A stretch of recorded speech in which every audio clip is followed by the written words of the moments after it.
जय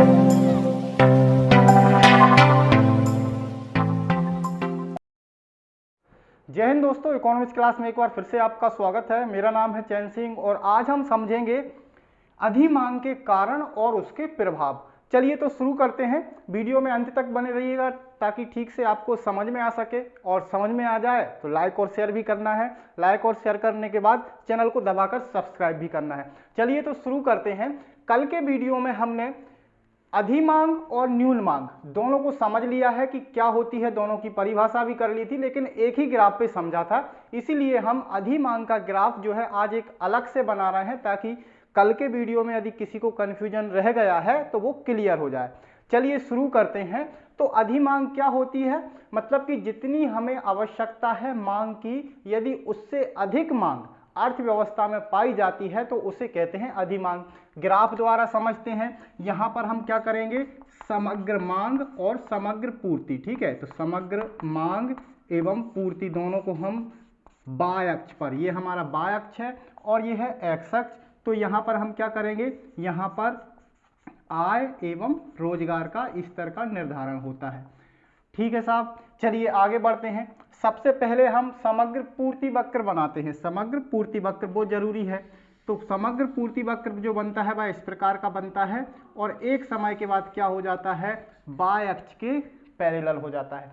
इसका हमने कारण आपको बता दिया था क्यों हो जाता है, क्योंकि अर्थव्यवस्था में सीमित संसाधन होते हैं। जब उनका पूर्ण उपयोग हो जाता है तो उत्पादन में वृद्धि नहीं कर सकते। ठीक है, यानी उत्पादन में परिवर्तन नहीं होता है, इस कारण से बाय अक्ष के समांतर हो जाता है।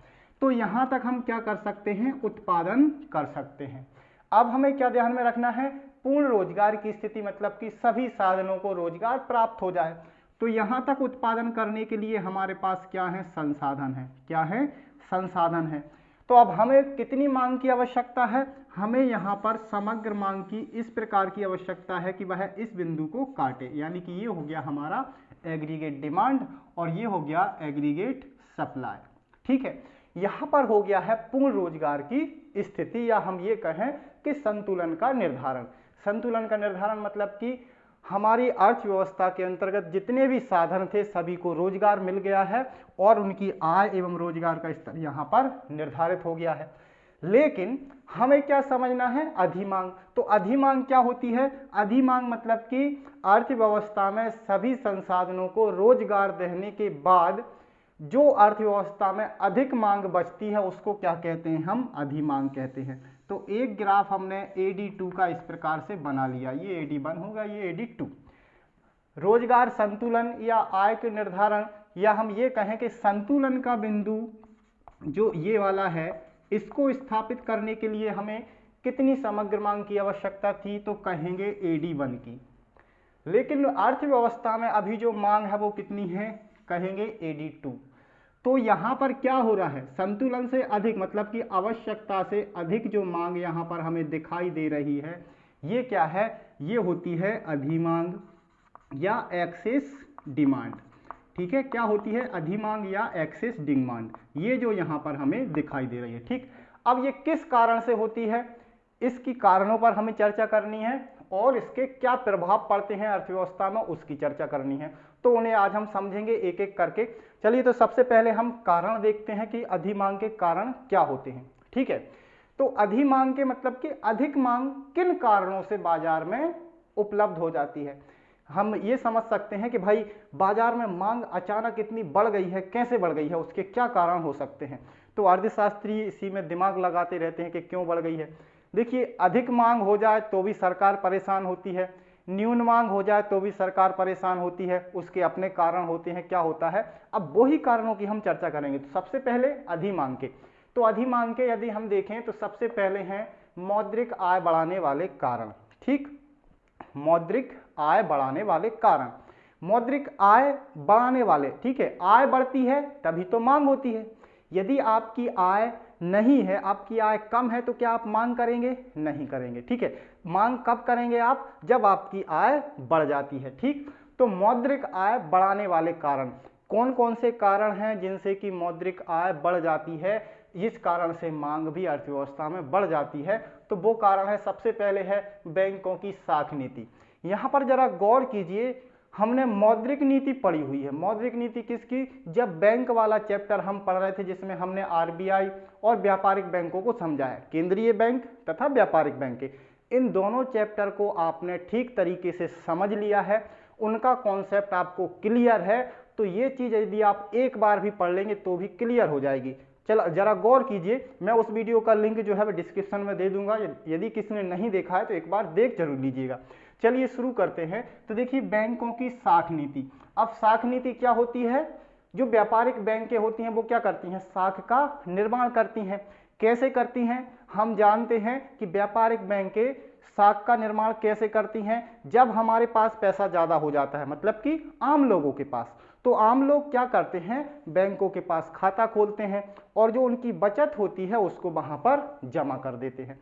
अब हमने तो जमा किया, लेकिन ये पैसा किसके पास पहुंच गया? बैंकों के पास। अब बैंक क्या करते हैं? इस पैसे को लोन के रूप में बांटते जाते हैं और साख का निर्माण करते हैं। ठीक है, हमें सिर्फ सीधा सीधा ध्यान रखना है, हमने बैंकों के पास जमा किया, बैंकों ने लोन दे दिया उद्योगपतियों को। उद्योगपति क्या करेंगे? बाजार में लगाएंगे। बाजार में लगाएंगे मतलब कि उत्पादन करेंगे, नई नई वस्तुओं का निर्माण करेंगे। उत्पादन करेंगे तो फिर लोगों को रोजगार मिलेगा। लोगों को रोजगार मिलेगा तो फिर से उनकी आय बढ़ेगी। आय बढ़ने के बाद वो फिर से क्या करेंगे? मांग करेंगे।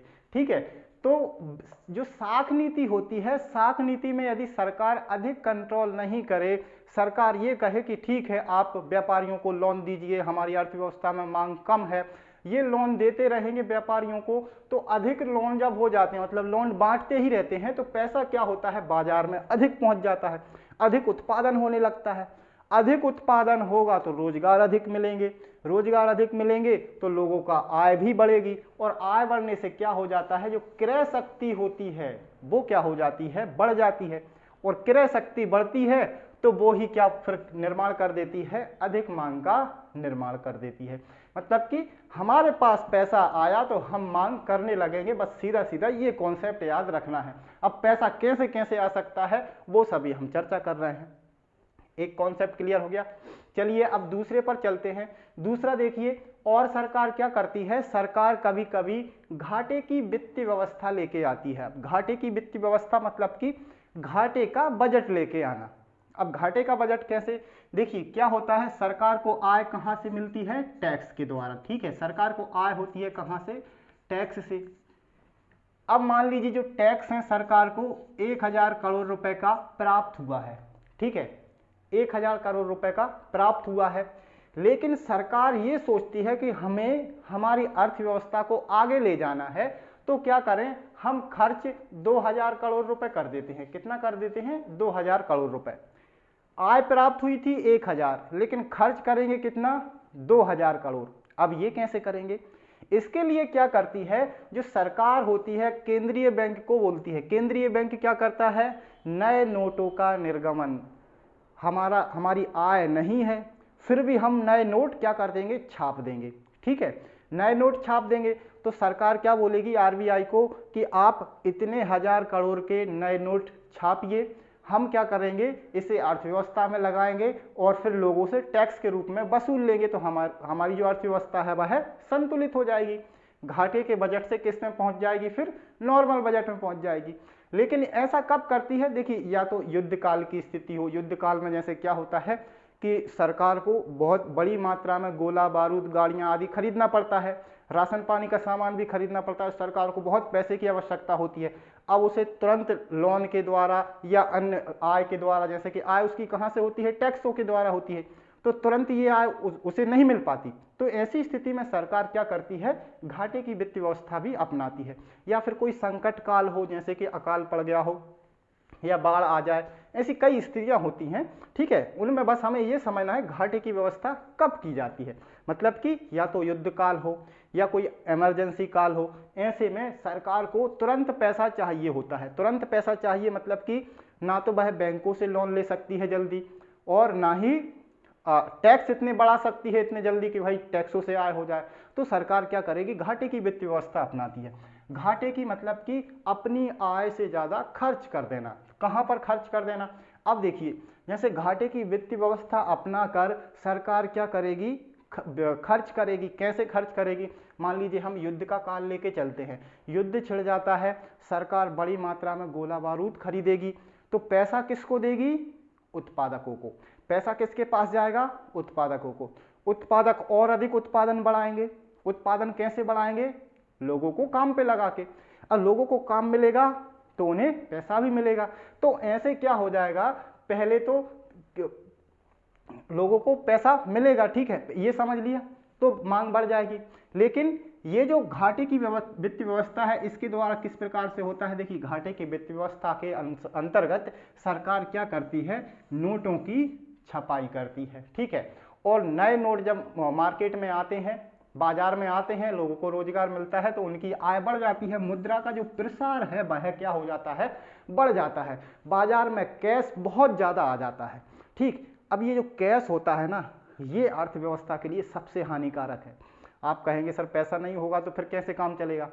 पैसा होना चाहिए, लेकिन उसकी भी एक लिमिट होती है। देखिए, हमें कितनी मांग रखनी है। सरकार हर चीज पे कंट्रोल कर सकती है कि आपकी जेब में पैसा कितना रहे। सरकार हर चीज देखती है। कैसे देखती है? जो मौद्रिक नीति में हमने पढ़ा हुआ, यदि सरकार को आपसे पैसा छीनना है तो सरकार वो भी कर सकती है।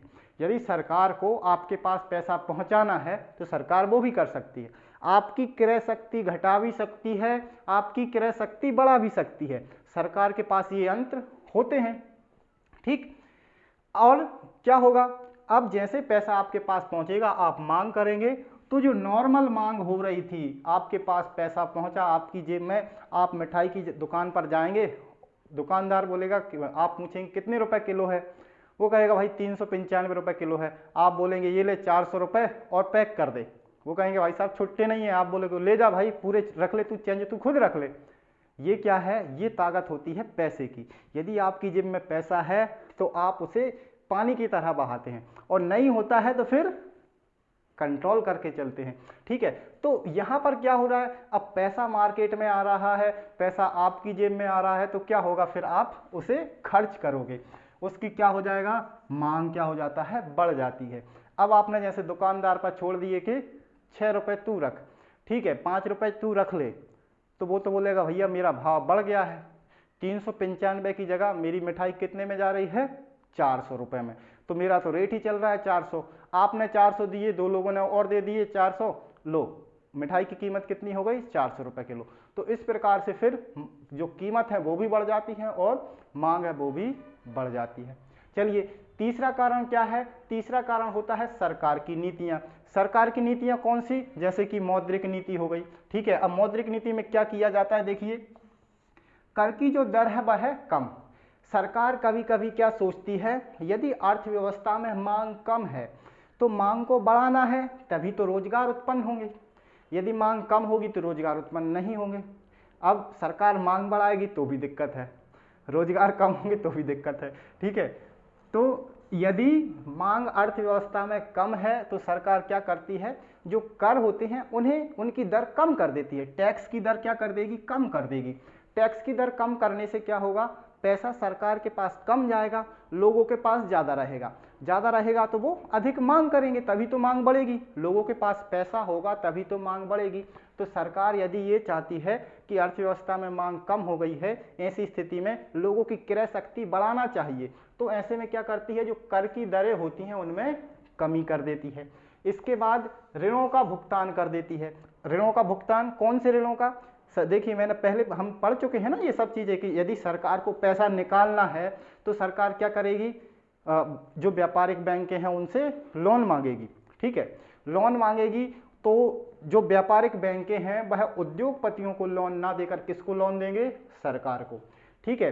पैसा कहाँ चला जाएगा? सरकार के पास। उसने रख लिया लोन के रूप में, ठीक। अब सरकार देखेगी कि भाई मार्केट में पैसा अब कम पड़ गया है, मांग कम हो गई है, तो क्या कर देगी? वह ऋणों का ब्याज सहित भुगतान कर देगी।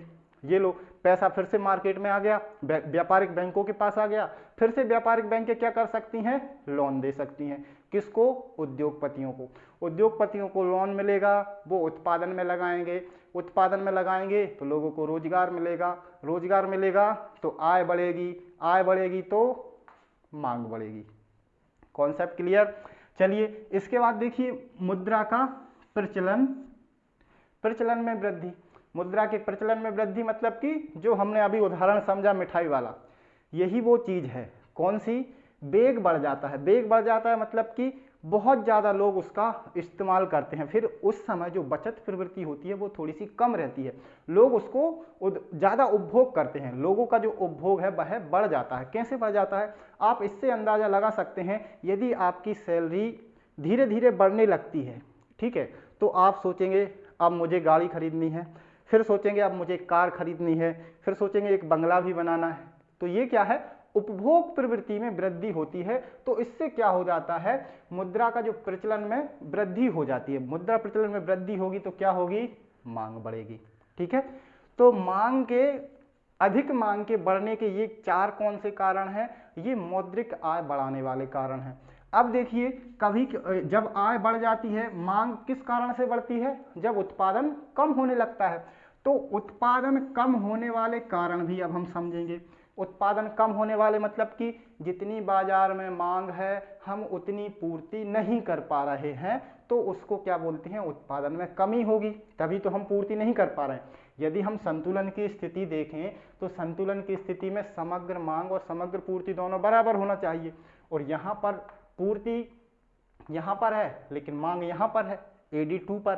तो ये क्या दर्शा रही है कि मांग तो अधिक है लेकिन उत्पादन कम है। ऐसी स्थिति में उत्पादन कम कैसे हो जाता है कि बाजार में मांग बढ़ी हुई है फिर भी उत्पादन कम पड़ गया? कैसे हो सकता है कि हम सारे संसाधन प्रयोग कर रहे हैं फिर भी उत्पादन कम हो गया? तो इसके कारण हम पीछे पड़ चुके हैं व्यष्टि अर्थशास्त्र में। कौन कौन से कारण? देखिए, उत्पत्ति ह्रास नियम लागू होना। कौन सा? उत्पत्ति ह्रास नियम। उत्पत्ति ह्रास नियम क्या कहता है कि जो संसाधन होते हैं, ठीक है, उनका हम जैसे जैसे प्रयोग बढ़ाते जाते हैं तो एक समय के पहले तो उत्पादन बढ़ता है बढ़ती दर से, लेकिन उसके बाद बढ़ता तो है लेकिन घटती हुई दर से बढ़ता है, फिर घटने लगता है। ठीक है, तो उसका कारण क्या होता है? उत्पत्ति का ह्रास नियम लग जाता है। क्या होता है कि मशीनें पुरानी होने लगती हैं। मशीनें पुरानी होने लगती हैं तो मान लीजिए अभी क्या है, सभी को रोजगार मिला हुआ है, मतलब कि जितने भी संसाधन हैं, भूमि, पूंजी, श्रम, संगठन, साहस, क्या हो गया है? अब मान लीजिए मशीनें पुरानी हो गई हैं, भवन भी पुराना हो गया है, तो उसमें मरम्मत की जाएगी, तो वहां पर क्या हो जाता है? उत्पादन जो हो जाता है कम हो जाता है। क्यों हो जाता है? घिसावट के कारण। तो उत्पादन में कमी होने से भी क्या हो जाता है? फिर मांग बढ़ जाएगी। अब जैसे कि अभी यहाँ पर क्या दिखाई दे रहा है कि संतुलन का बिंदु है, मतलब कि जितना उत्पादन, जो उनकी क्षमता है उत्पादन करने की संसाधनों की, उतना ही अभी उत्पादन हो रहा है। लेकिन जब उत्पत्ति ह्रास नियम लगेगा तो क्या होगा कि उत्पादन घट जाएगा। ठीक है, और उत्पादन घटेगा तो मांग अधिक अपने आप हो जाएगी। इस कारण से भी अधिक मांग हो जाती है, जिसको हम अधिमांग कहते हैं या एक्सेस डिमांड कहते हैं। इसके बाद देखिए अगला कारण क्या है?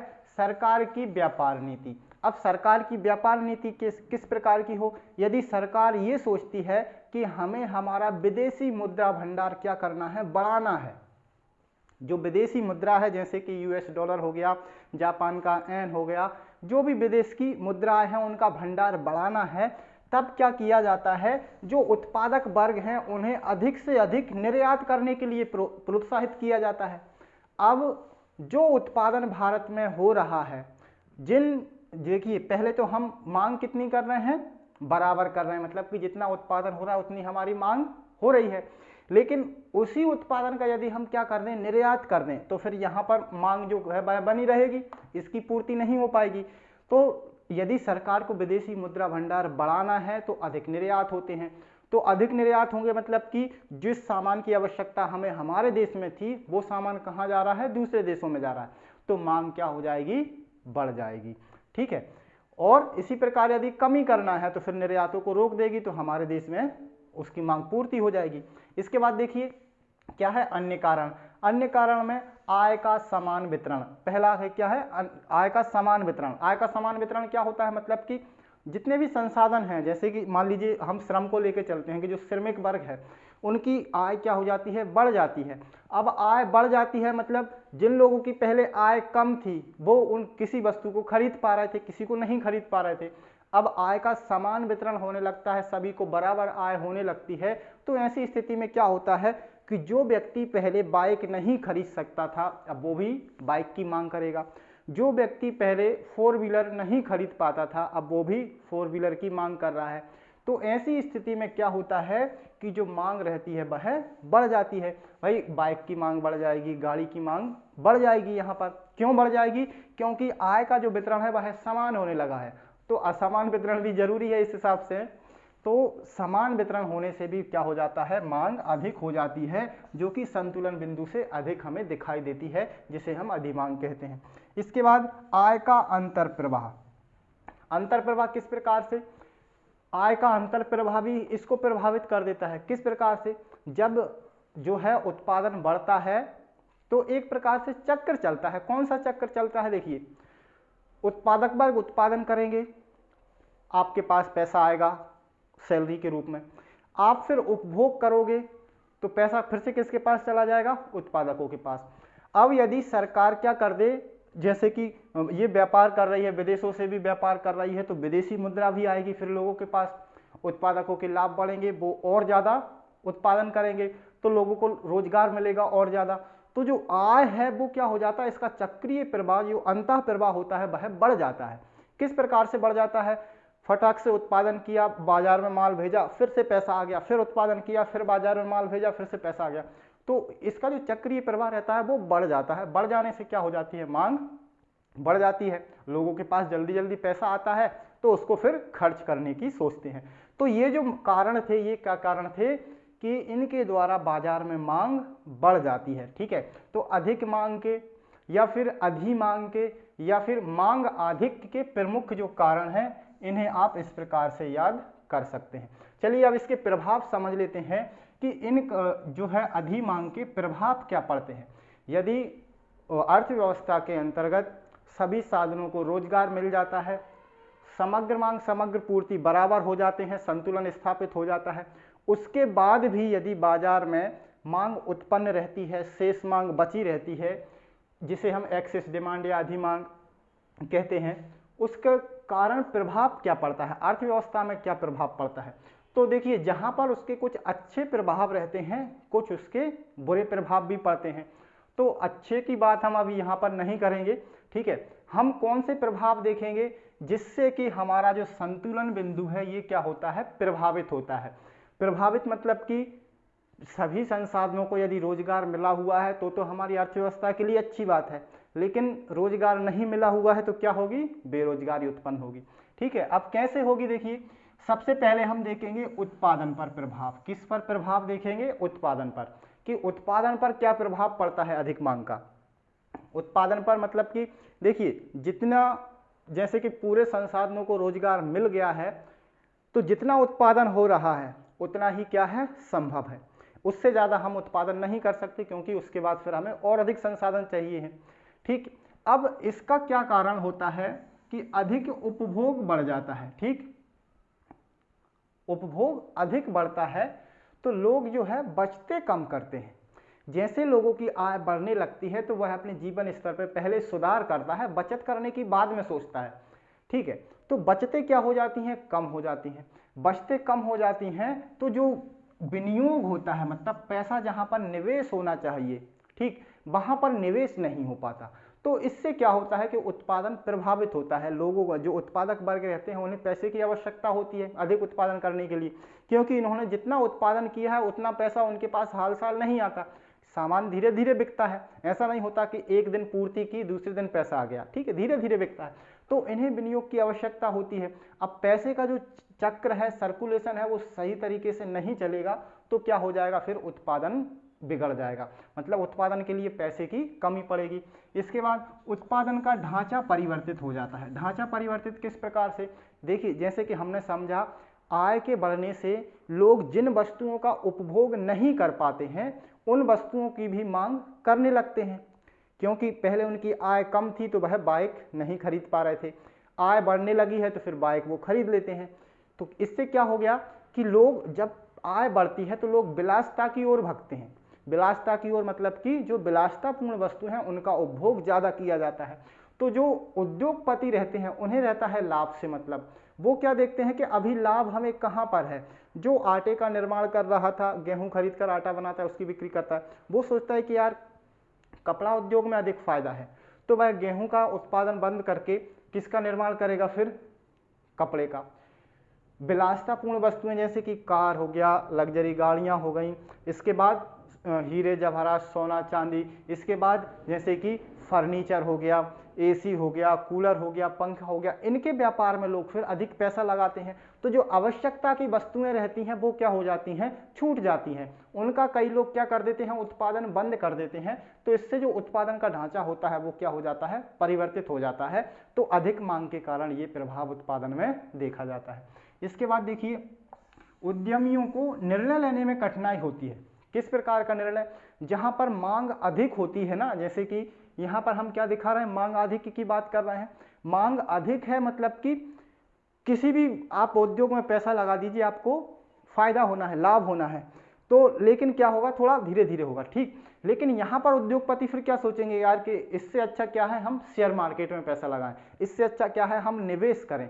तो इससे भी उत्पादन पर प्रभाव पड़ेगा कि नहीं पड़ेगा, कि उद्योगपति निर्णय ही नहीं ले पा रहे हैं कि किस वस्तु का उत्पादन किया जाए, कहां से अधिक लाभ कमाया जाए। तो इनका जो दिमाग है वह सट्टे की ओर भागने लगता है। ऐसा अर्थशास्त्रियों का कहना है कि सट्टे के रूप में मतलब कि नगद लाभ के लिए अधिक प्रेरित होते हैं।